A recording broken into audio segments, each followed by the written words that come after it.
Romanian Minor, or Dorian Sharp 4, or Ukrainian Dorian even. The list of names goes on for this scale, and there was a time where just reading all these names would intimidate the dung out of me. Now though, not so much. But more on the power of theory later. The point for now is, if I can learn to be comfortable with strange sounding scales, so can you. Regardless of what name you want to give the scale, I had some fun trying to write a short piece demonstrating the sound of it, or at least, shall we say, one version of its many sounds, and perhaps we can call it the, I don't know, Gothic romantic version maybe. We'll try some heavier stuff later as well.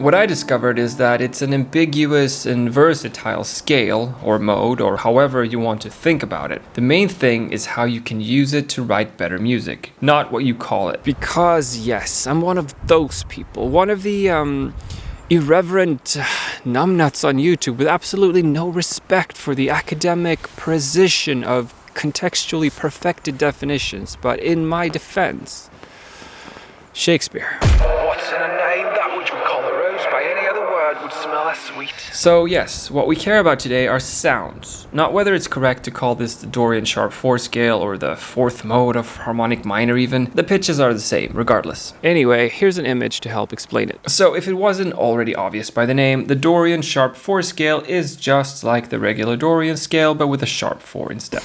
And the regular Dorian scale is just like the minor scale, but with a natural sixth instead of a flat sixth. By the way, the natural minor scale is also called the Aeolian mode, which is a mode of the major scale. And the major scale is also known as the Ionian mode.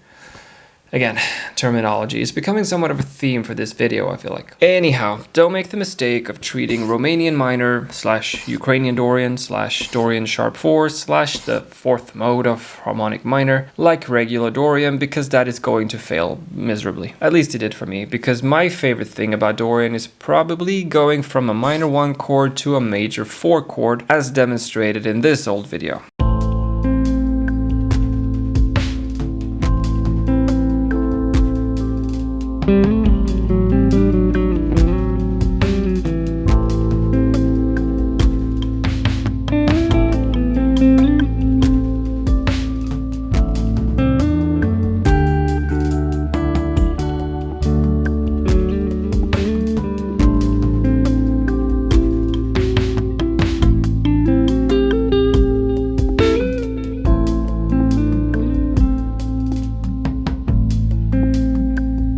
So yeah, we can forget all about that very distinct Dorian sound, because as I was saying, Dorian is just natural minor but without a minor 6. So even though we still have that natural 6th interval here, which is what normally gives us that move from minor 1 to major 4 in Dorian, because raising the 6th, the half step, is what changes the 4 chord from minor to major, we can't do that here, because as you can see and probably figure out, we don't have a natural 4. Our 4 is raised. The chord built from the 4th scale degree, the sharp 4 in this case, is a diminished chord. So don't try to treat this like Dorian just because it has Dorian in the name.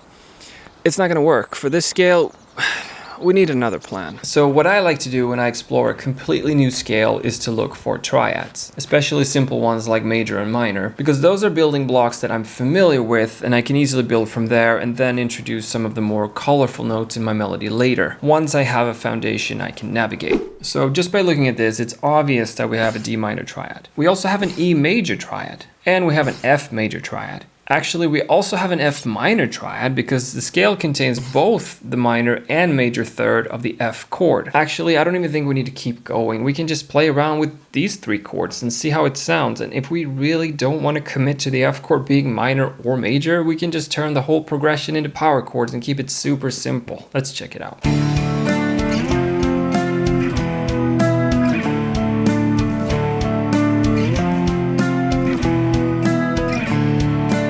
Alright, not bad. I mean, not bad, but now, let's color it in with the scale properly. And this time, let's really try to showcase the heavier, darker potential that it also has.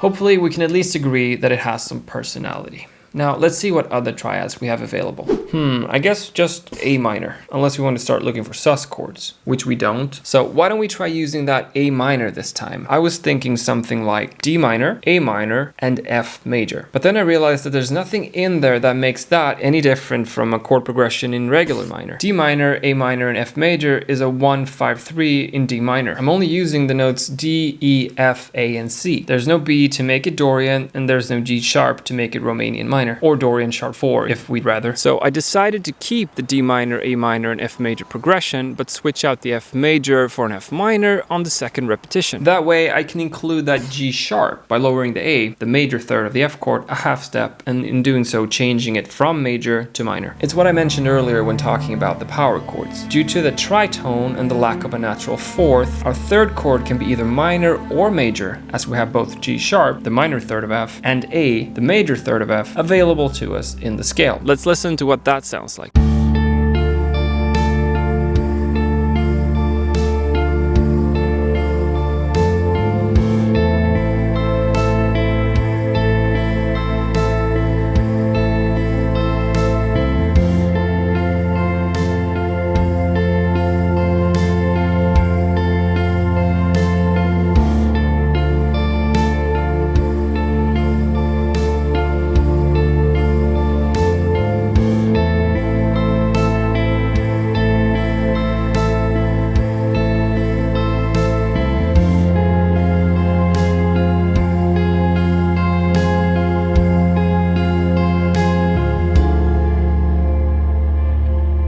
Since starting this channel, I've learned a lot about music, and despite some reports elsewhere of the contrary, I've also grown a lot in confidence. I don't think I'm good at music. Anyway, I have enough music theory memorized now to pull modal chord progressions and patterns out of my posterior on a whim, such as the Dorian move from a minor 1 to a major 4 that we talked about today, or using a tritone over a major sound if I want to explore a more Lydian dreamscape as another example. And I like that, it's an excellent toolkit.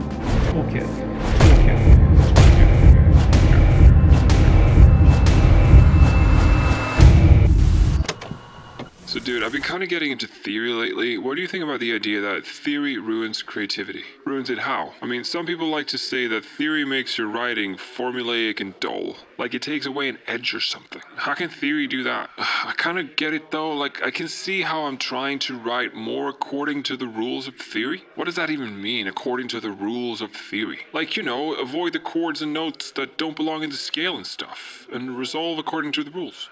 Alright, I gotta stop you there, dude. I don't know much about theory, but at least I understand the point of it. Music theory is just an attempt at defining and describing what happens on our instruments, man. It doesn't come with rules. It doesn't tell you what you should do, but rather, no matter what you do, it should be able to tell others what you did. How could something like that affect creativity? Seriously, man, I don't mean to go on a rant here, but dude, if you're a creative person, you will be creative. And studying theory isn't gonna stop that. Well, I mean, I can see how it could mess with my head a little if I'd want to try out all the cool stuff I'm reading about, and maybe disregard the simple stuff. Dismiss it as boring, you know? So is it? Is it what? Boring? I mean, I don't think so. I don't really think about stuff like that when I listen, to be fair. So why would you discard it when you're writing then? I was just saying that I can see how that could happen. But then you're the one making that decision for yourself, right? That's not music theory ruining creativity. That's you trying to be the equivalent of a musical hipster. Is hipster even a word people use anymore? I don't know, man. What does that have to do with anything? Sorry, I get what you're saying. Take responsibility and ownership of your creative output. Don't make lame excuses, right? That's it. Another thing, if you don't mind, yeah? This might sound kind of weird, but do you ever get a feeling we're being, like, watched? Oh man, that is weird, because I've been feeling that too, but I didn't want to sound totally crazy.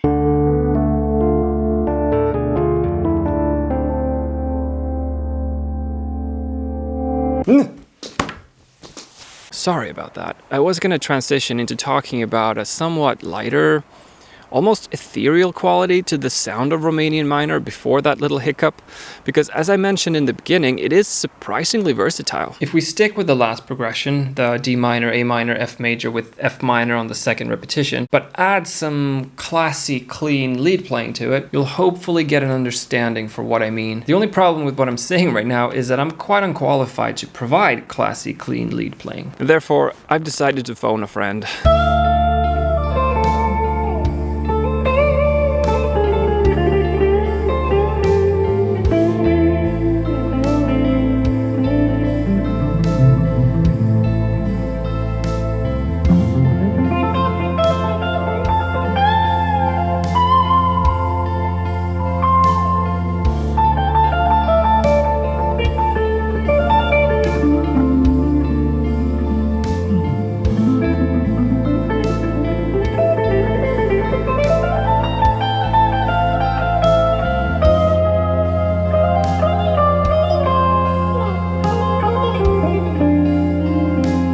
Like I said, surprisingly versatile. I hope you enjoyed the video. Please take care out there and have a lovely day wherever you are in the world, and I hope I see you in the next one. Bye-bye. You know what, though? I don't feel like we're being watched as much as we used to. I know, it's rough out there. Times change. They do. I'll blame shorts for a lot of it. Viewing habits changed. I mean, I get that. And there aren't as many long-form videos on the homepage nowadays. Fewer impressions that way. Less exposure. Yeah, I think you're right. Or maybe we're the ones killing retention. Maybe.